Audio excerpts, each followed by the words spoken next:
Marisha here, and I just got back from the Barnet Medieval Festival here in the UK, and I thought it would be interesting to compare that with the Maryland Renaissance Festival in the US and use both of them to kind of talk about the differences between the US and the UK in terms of the culture surrounding these festivals. Now, in the US, the Maryland Ren Fair is one of the most well known and largest Ren fairs in the US, but keep in mind there are over 300 Renaissance, medieval, whatever you want to call it, type festivals in the US. These are very, very popular. Conversely, in the UK, I couldn't actually find a number. I was researching. If you Google how many Renaissance festivals are there in the UK, the answer is like there aren't any. You need medieval festivals. And then if you Google how many medieval festivals are there in the UK, you still don't get a straight answer. But essentially, the answer is not nearly as many. And not just because obviously the US is the size of Europe and the UK is a little bit smaller than Michigan. It's also about kind of the popularity of these events in each of the countries. And I'll talk about that in a minute. But to try to compare, there is a Wikipedia page that lists Renaissance fairs around the world, and they're listing only like the really major ones. And they have a couple of metrics that they say, like if they've been around for 20 plus years or if they've been around for 5 plus years, and they have a certain level of like attendance or something. They have a metric that they use to what makes the list and what doesn't. So for the US on that list, there were 66 listed, and for the UK, there were four. So that gives you, I think, a good idea of that. Now, the Maryland Renaissance Festival is huge and it is permanent, which means that there are buildings on site. And it is a site that is set aside specifically for this Ren Fair, and it lasts a little over 2 months. It's usually the last weekend of August through the last weekend of October. Um, and so there are some permanent buildings that are set up. And in the UK, that is not the case. You're talking about camps that come, they go onto someone's like farm or some field somewhere, and they set up tents for the weekend. And the Barnet Medieval Festival is one weekend only, and I think that that is the case for most, if not all, of these things in the UK. Whereas again, in the States, there are several festivals that last more than one weekend. They're usually like for a month or 2 months. Um, Again, usually only on the weekends, though. They're not usually working Mondays through Fridays. Now, the main difference that I noticed between the two, besides size, um, is kind of what the purpose is or what the intention is. Maryland Ren Fair is mostly just about entertainment. It's about having a good time. There are multiple stages set up throughout the site with different performances happening at each of them. And so you have to get a program and kind of strategize like, what do I most want to see? Because sometimes there might be a couple of things that you want to see, but they're playing at the same time.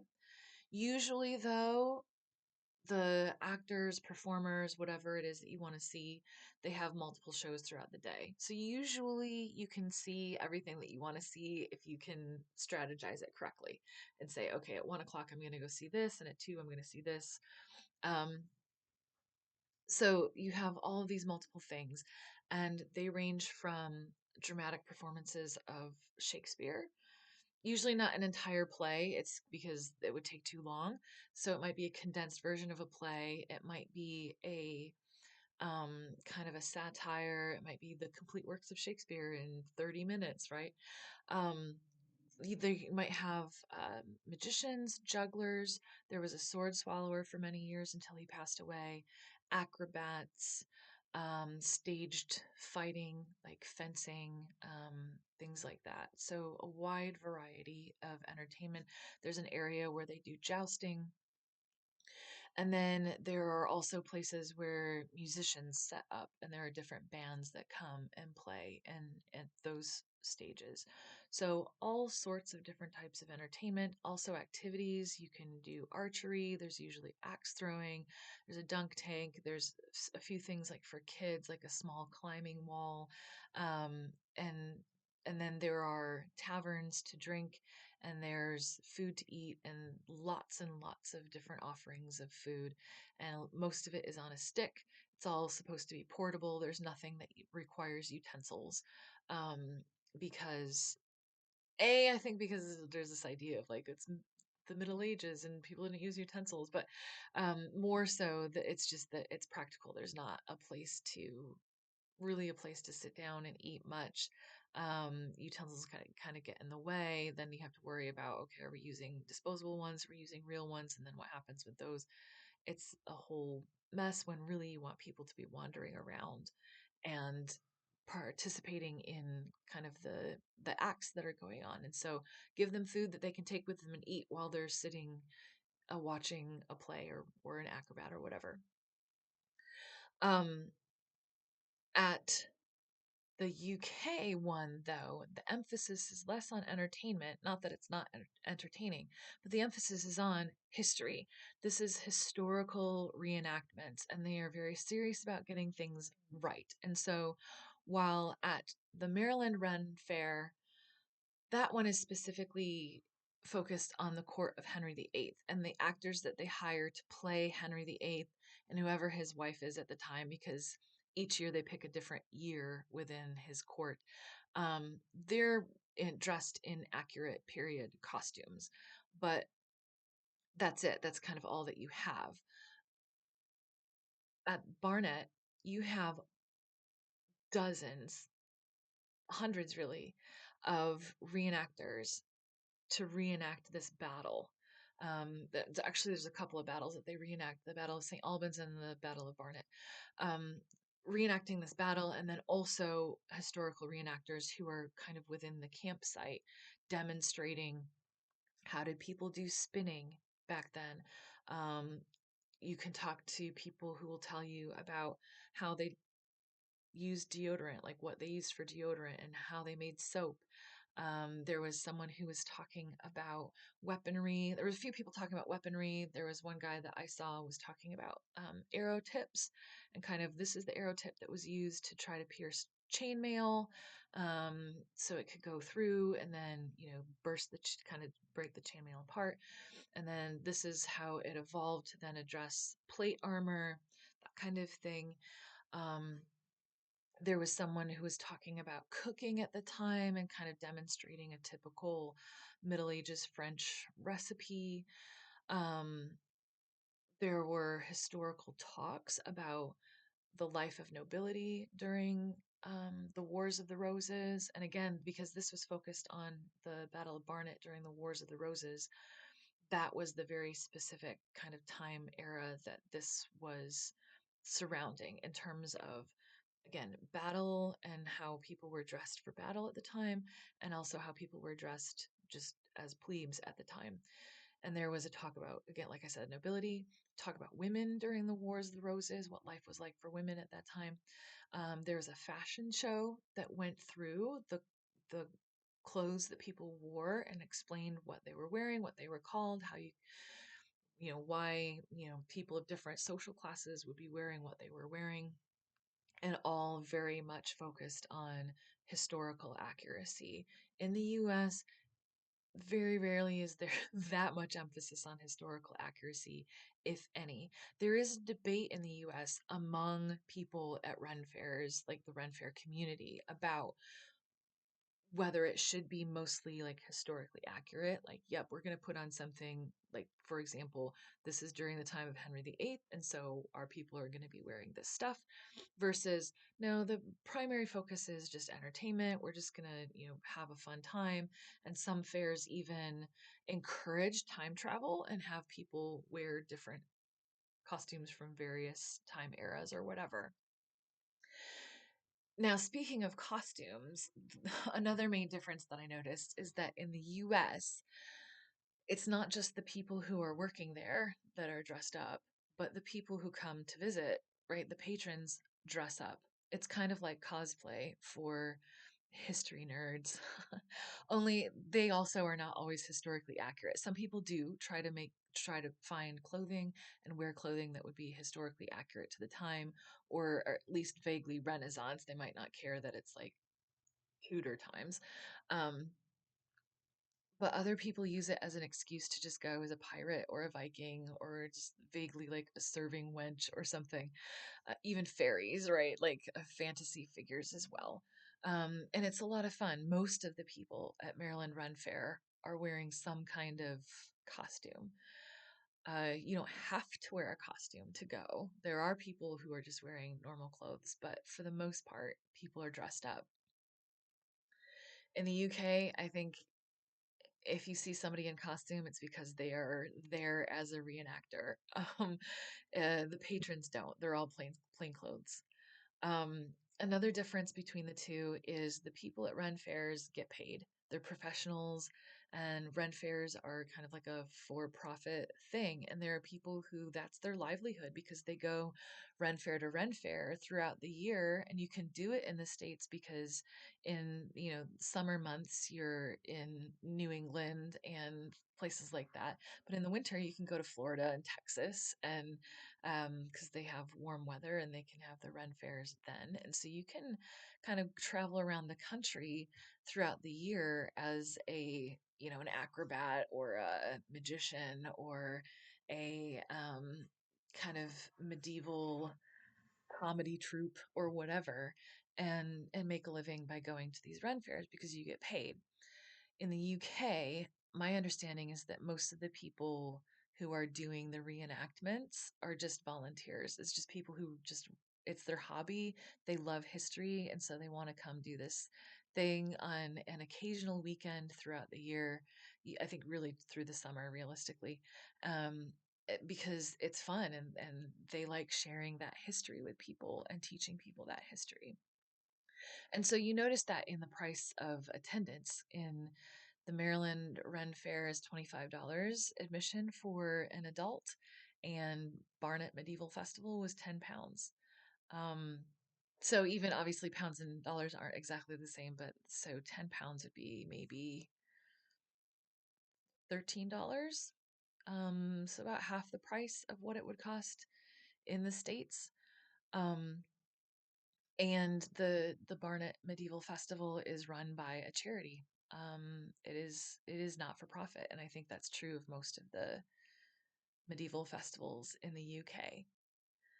Um, so we talked about attendance, we talked about popularity, we talked about the intention. Food.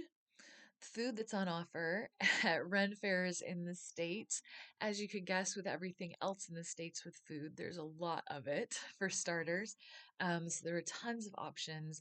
And in the Maryland Ren Fair, most of them are on a stick or in some other way a finger food, something that you can tote. You don't need cutlery for because they want people to be still wandering kind of around and looking at vendors or looking at entertainers spending their money. Um, and so you can get giant turkey legs. That's the most popular thing because that's seen as kind of a medieval thing to eat. But you can even get like mac and cheese on a stick at the Maryland Ren Fair. Um, Here in the UK, it's really just they have a few food trucks come in and park kind of at the edge of the camp. And they're not trying at all to be like period specific for the food. So there's no turkey legs. The closest you're going to get is maybe one of the food trucks might be selling like pulled pork. But they had like a burrito shack and they had like an Indian food truck and a pizza food truck. So yeah, nothing that's even trying to be historical at here in the UK. And then I mentioned vendors. So again, in the US, this is something where people are trying to earn a living. And so they go to Ren fairs to sell their wares. And so you'll see artisans who are doing leather works, um, people doing ceramics and other types of pottery. There's glass blowing, and you can even watch the glass blowing taking place again because the Maryland Ren Fair has permanent fixtures. So it has the oven and everything there for these glass blowers to do their work. Again, people are making, handcrafted jewelry, all sorts of artisans, and there are dozens of them.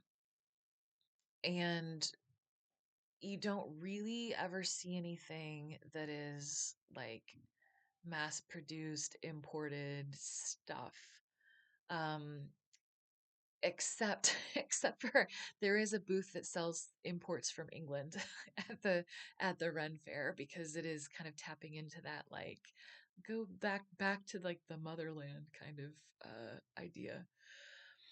In the UK, there were not very many vendors at all, but again, that sort of goes along with the fact that in general the whole thing was a lot smaller than in the US. Um, and there were some vendors there that had things that were clearly, they had a supplier. I don't know if they were imported, but they were definitely, it's a supplier. You did not make this.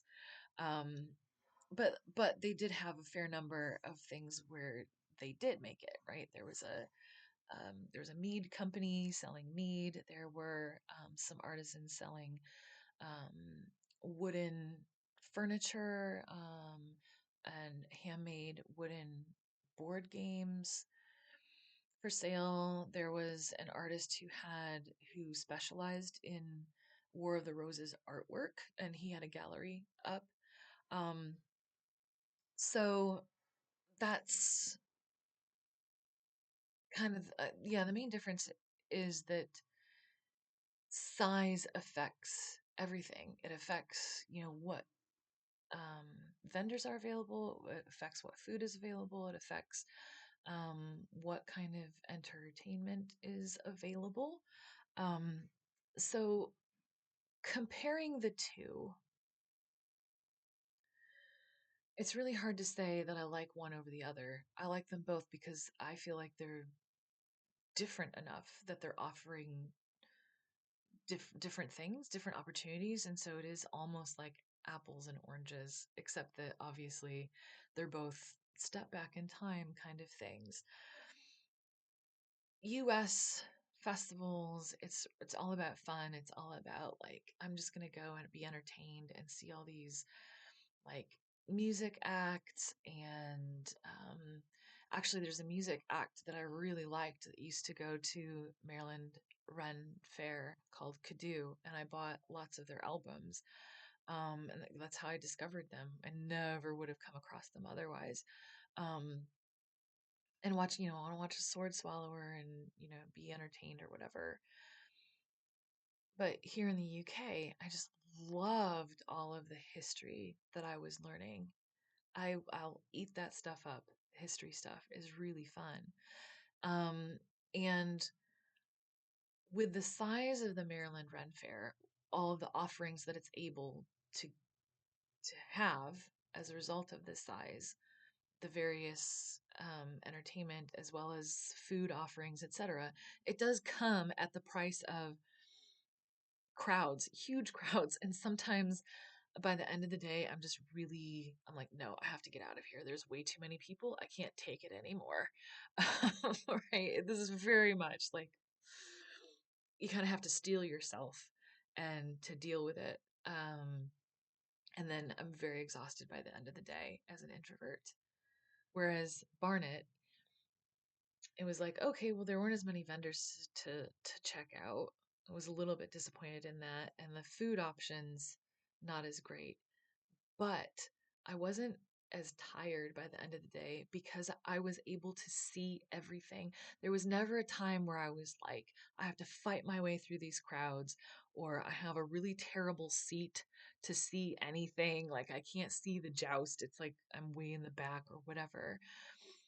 Everything was really accessible. Um, so yeah, there's trade-offs, right?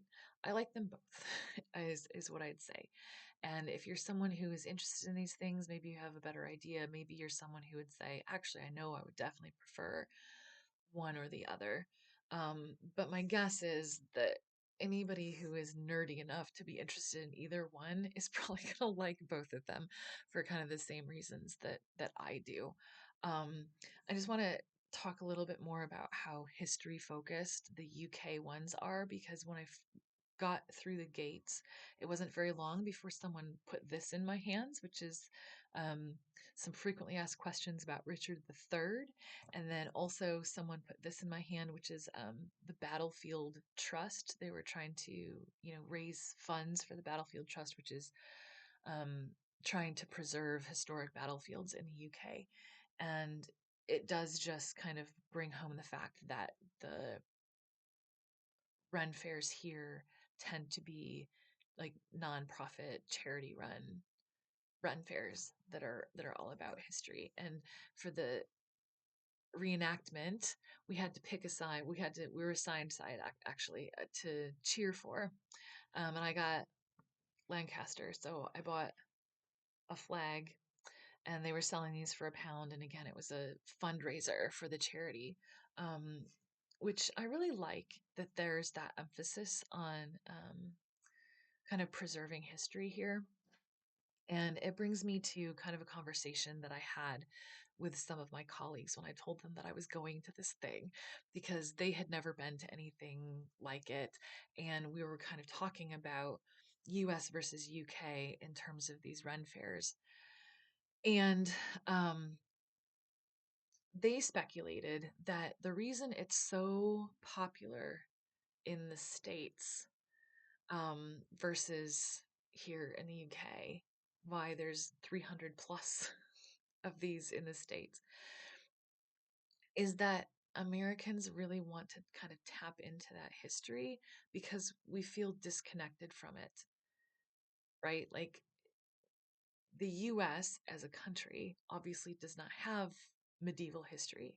Um, that's not to say that there weren't peoples living there and there isn't history dating back from the Middle Ages in North America.